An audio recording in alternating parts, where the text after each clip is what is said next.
everyone, and welcome back for the next installment of our 9.1 read guides. This is Crzypck from Complexity Limit, and today we're going to show you how to kill Painsmith Raznal in the Sanctum of Domination on Heroic.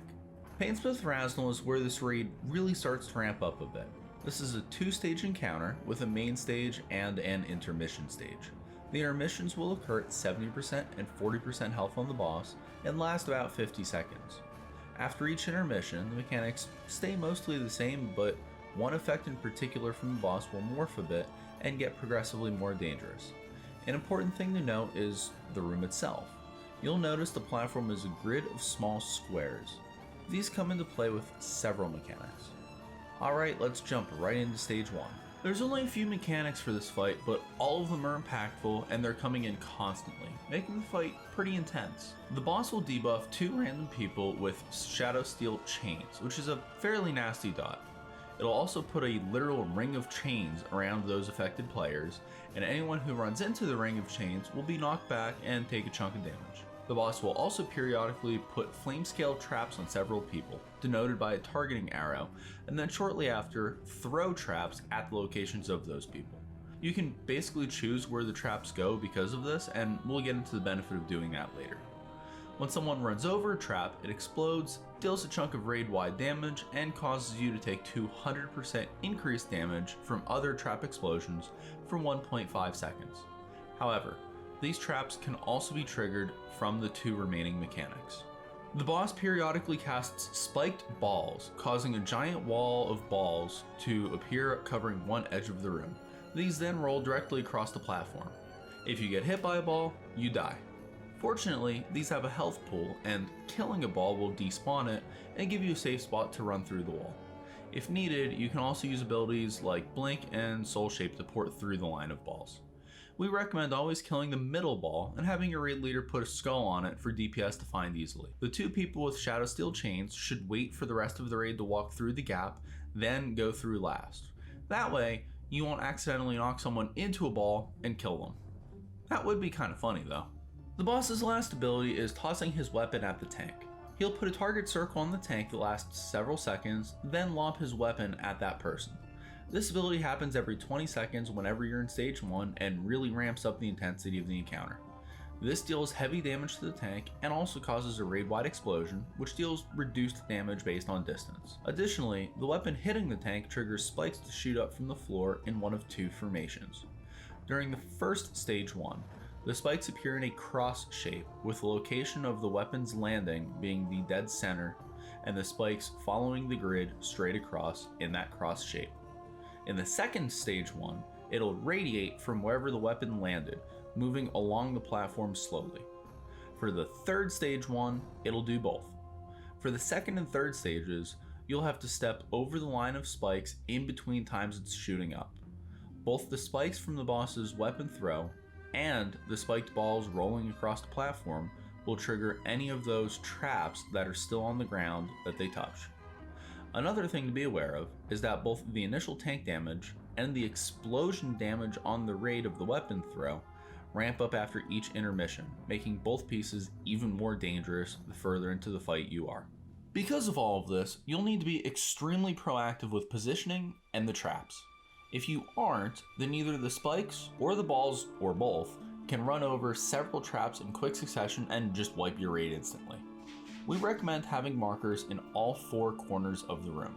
Have your tank call which corner they'll be running to for the weapon throw, and any of the players targeted by the traps should run towards the opposite corner. Have one assigned person clear the traps one at a time, just spread out timing-wise enough that the damage taken increase buff falls off. Everyone else should be stacked in melee range, except the players with Shadow Steel chains, who should be standing a bit outside melee so you don't knock people around.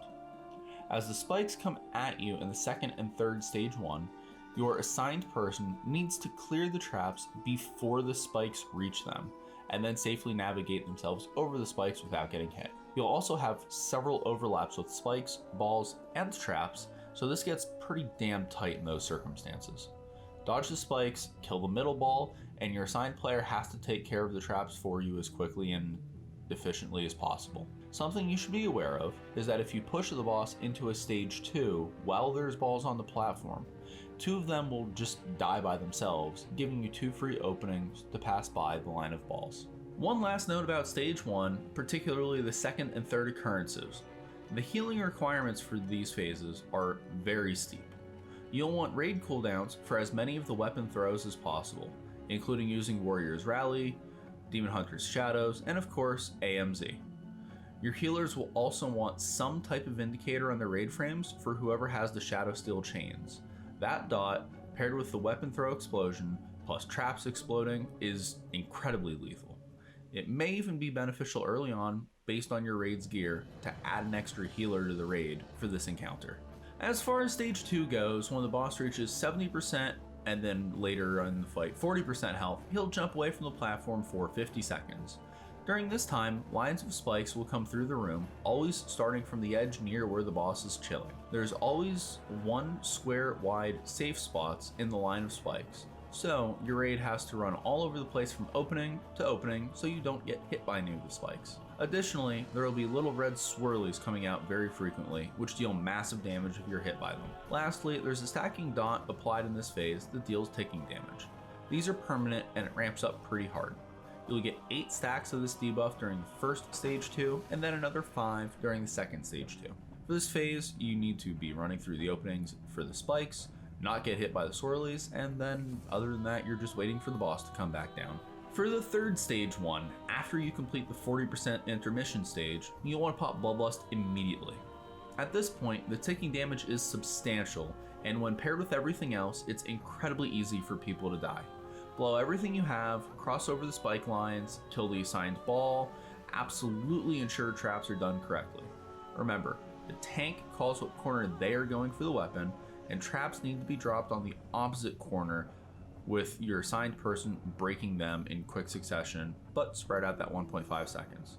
Having 2 traps explode at the same time during this third Stage 3 is almost certainly going to kill people, and making a very small mistake from your assigned person timing the traps or missing one and having multiple popped by either the line of spikes or the wall of balls can almost definitely be a raid wipe.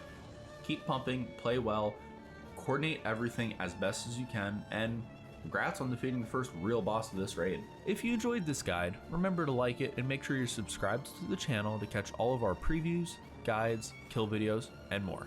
From the team here at Complexity Limit, have a great day and we'll see you next time.